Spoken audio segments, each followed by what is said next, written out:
Hi there, I'm Jacqueline for Vero, where we go around the world searching out small production wines made from people who are passionate about wines and farming. And we are here today in Costigliole d'Asti with Guido and Lorenzo Corino that are showing us their beautiful vineyards and talking about the viticulture and the farming methods of Case Corini.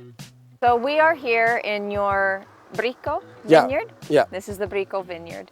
And it's a beautiful day out.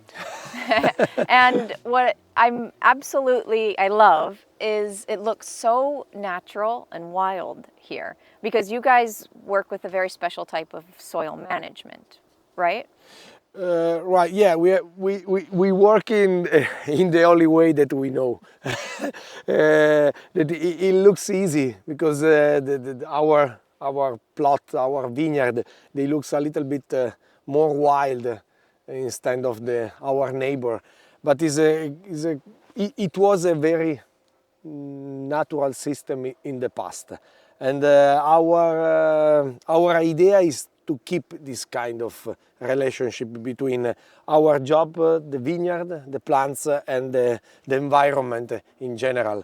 We know that the grapes they can grow inside of some fields that are not completely clear, completely clean maybe can be, because clean is a kind of idea that is human idea. Then for the nature, clean means different things.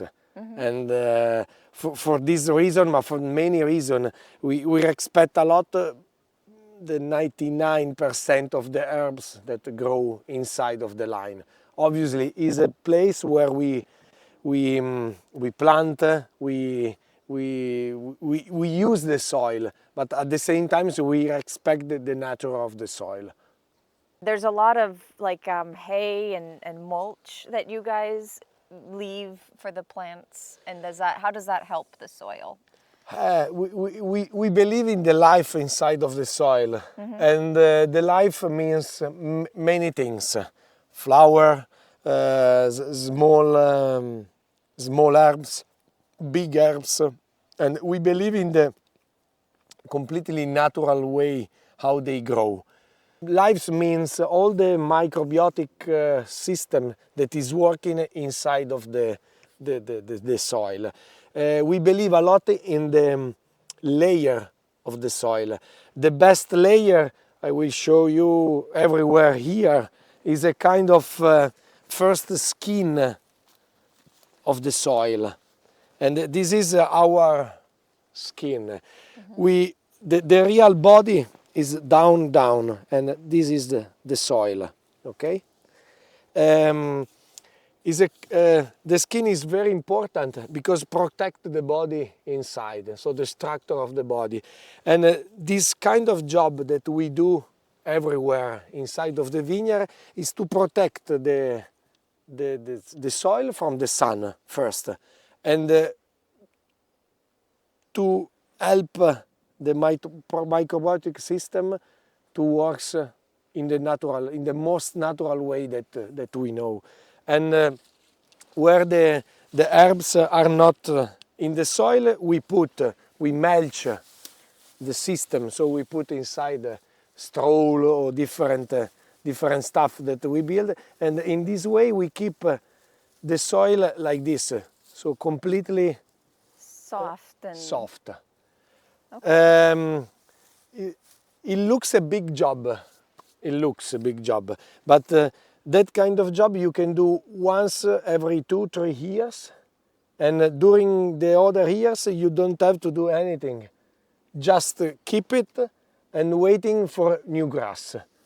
And in this way the natural fertilization of the soil is step by step, not in a strong way in just one moment, but day by day.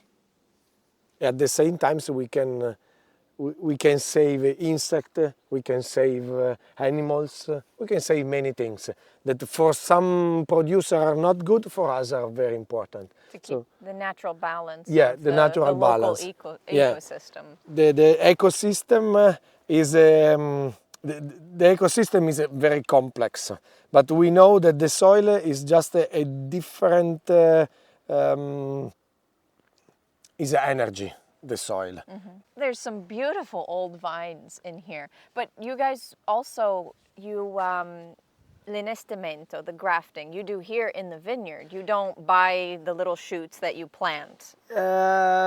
Yeah, it's a choice. Okay. I mean, I can show you some example around the vineyard. We believe a lot in our historical heritage of the variety, and for that reason we believe in the rootstock, obviously. So we don't plant new plant from the domestic one.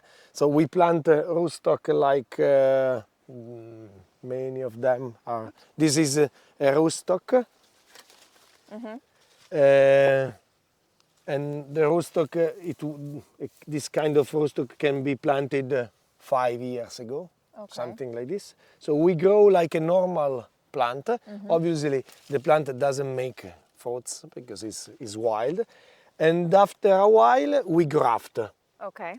So we do first the muscle selection of the variety that we like to replace, to reproduce, and after some years we cut the plant.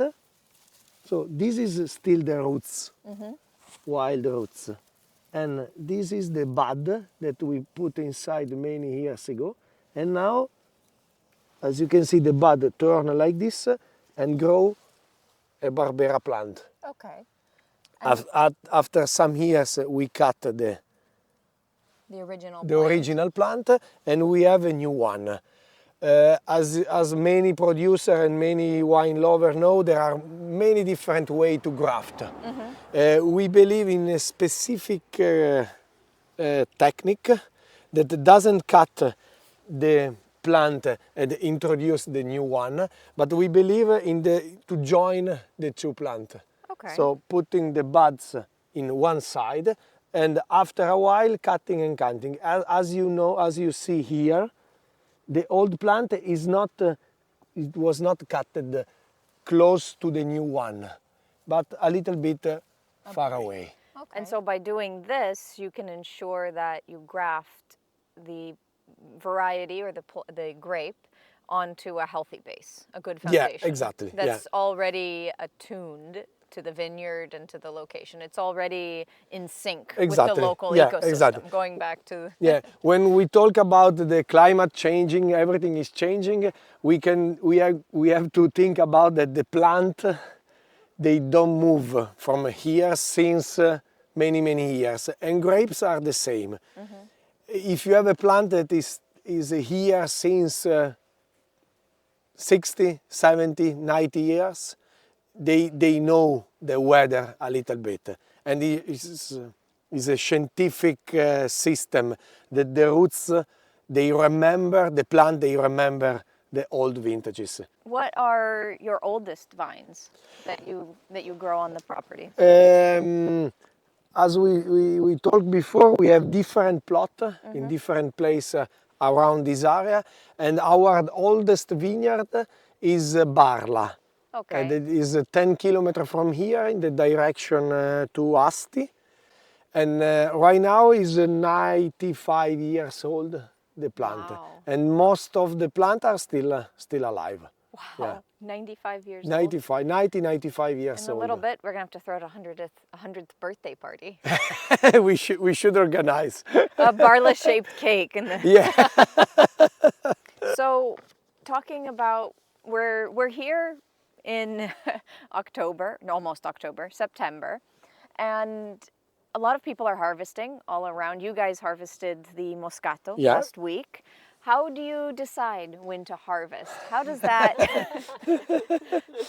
Simple question, right? Yes, it's a simple question. What are your thought processes? Do you look at sugar? Do you look at how the grapes look, how they taste? What are your considerations when it's now time? There are more ingredients to discover. I mean, it's always a challenge. Find the right moment and the perfect quality of the benches. We know that the patience is the best friends during the harvest. We know at the same time that is our topic moment of the season. It's very important take the right decision to stop sometimes and to have a look of the plant and see it's good, but this year we can push a little bit. Okay. In the future, the harvest. Generally, the harvest in our place, it was from the beginning of October. Okay. For the Barbera and the Nebbiolo. I'm talking about our main variety. And I think right now that the climate is changing, everything is changing, but some original idea about the good ripe of the benches is still in October and not in September. First ingredient. Second ingredient is the color of the leaves. Is still green. As you can see here is mainly Nebbiolo, and as you can see the leaves are still very, very green. No? So they are not at the end of the season. The grapes are ready when the color is changing a little bit. When you can see, when you start to see over there is a red. Oh, okay. Yeah. The plant is already in the autumn, in the fall season. So the grapes, they can't stay on the plant anymore. Second ingredient. And after we can have a look of the benches. The benches are still good, safe, okay? If they are still safe, they can stay here longer. Because we expect a lot the vintage. Some vintage are not like this one, and you have to collect a little bit before. But if the quality of the weather, the quality of the grape is good, if you postpone 1 week, 2 weeks, is a risk, obviously. The storm can come every day, but at the same time, you do something that you can do only this year. The harvest time is a very, very difficult moment for us, because when you decide, you have to collect. But if you wait 2 days more, you can do something better. Okay. This lesson is from Lorenzo, from our father. He was always looking for the future of the grapes and not for the future of the business. No? But you can do just this in this moment, waiting. Be patient and waiting. And the last, when you have to run to collect, is when you see the bee biting the grapes. The bees. The bees, the insect. When the bee or the insect started to make a small hole inside, that is the moment. And like everything, nature knows best. Yeah, they know when it's time. Yeah, they know when it's time. When it's not only sugar, but as well the quality of the skin, that for us is the most important things, is ready to be collected. So for you guys, what does biodynamic mean for you, as for your family, your philosophy? What's the definition of biodynamic? I'm loving to ask the long questions today. Like, how long do you have here?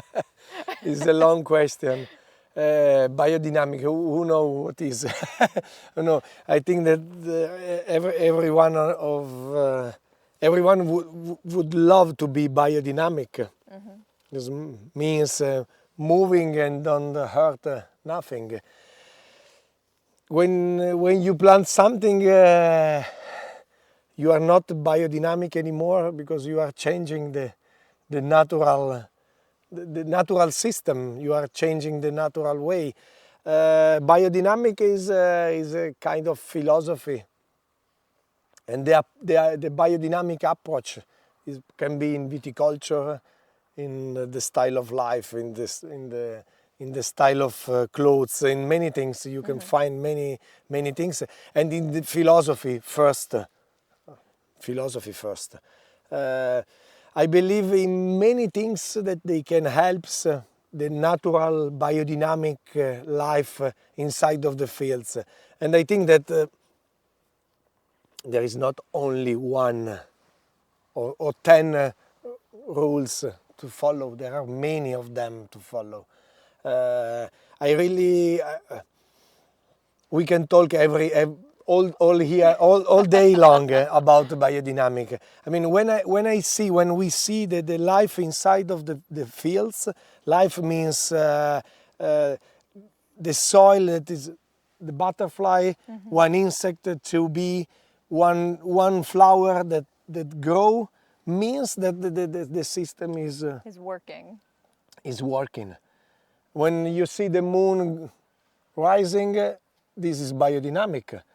And when the moon go up, you see that the plant, they grow faster instead of the second part of the month when the moon go down. Biodynamic is the sea that go up and go down with the moon. Everything is biodynamic. From my very small experience is work less and work with the nature and not fighting the nature. What many would call like minimal intervention. Minimal intervention. And minimal intervention means not working less, but working in the right moment, with the right instrument, with the right machine, and trying to help the nature and not to erase the problem. The nature is too strong. We won't win. No, we won't win. And biodynamic, in my opinion, is as well that idea that you can't win. Absolutely not. You can work with the nature. So this, like, just looking at this path heading down, I mean, we're heading now. You guys are renting this vineyard, but once it wasn't yours, and it was managed by someone else with different techniques, different styles, different philosophies. And so to look at the difference of, because this used to be, I imagine, flat, or it used to be homogeneous in a without sense. step. Without step. And now we're going to be walking down what looks fairly steep. I mean, there's a big dislivello, there's a big change in the depth or the altitude of the two different vineyards here. We're at the bottom of Brico now, right? Yeah. So at the bottom of Brico and this other vineyard here. What's causing that over the years? Someone stole the soil over there. They came in with buckets in the night. At night. The main reason is the different style, as you say before, the different philosophy to work the soil. The difference is made from the erosion mainly. This vineyard, it was always cultivated with slow mechanization and small machine. Obviously, if you want to cut the grass manually, it's perfect, but if you want to work faster, you can use a small machine. The technology helps a lot. If you work only with the tractor and only crushing the soil and not cutting the grass and protecting the soil, when the storm arrives, the erosion works and the water doesn't steal the soil, but bring the soil from the top to the bottom. To the bottom. It washes it away. And wash it the best part of the soil. As we saw before, the first layer are the most important, because if we make a hole after 2 meters, we are lucky we are not rocks, but there are not agriculture It's not soil. fertile soil. Exactly. So if we respect the first layer, we respect as well the deep soil. So basically you can preserve the soil, you can preserve the landscape by not cutting down the grass with heavy machinery, by not using a lot of heavy machinery commonly, by letting this beautiful green growth come up to protect it, to create kind of like a little band-aid, let's say. Band-aids are a bad word, but to create a protective layer. Yeah, the protective layer grow naturally. And if you cut in the right moment, not when it's like this, the herbs is only water. As you can see today is wet, but this is, if you put in one table, waiting 2 hours, this is water. No, it became again water, not fiber, nothing. If this grass in 2 months became like this, make fiber like this one. Okay, this is a fiber. Okay. Okay, when you cut the grass, if you cut the grass when it's like this, you lose everything. It's like when you cut the green, the golf. The golf course. Yeah, they need the green and full of water, but the water go up in 2 hours. The fibers helps the first layer. So cutting grass means not cutting grass every day when it's like this, but waiting for the time that they grow, make some stuff that when you cut, you leave on the floor, and the mulching works with the soil. You see the difference is 2 meters, something like this. Yeah, it's a huge... Yeah, and the soil is over there, it's not far away from here. I mean, the small soil that we can't see is in the water as in the sea. The main matter is just over there. And, but you lose the natural fertilizer, you lose the softness, you lose the most important things that you have in the first layers.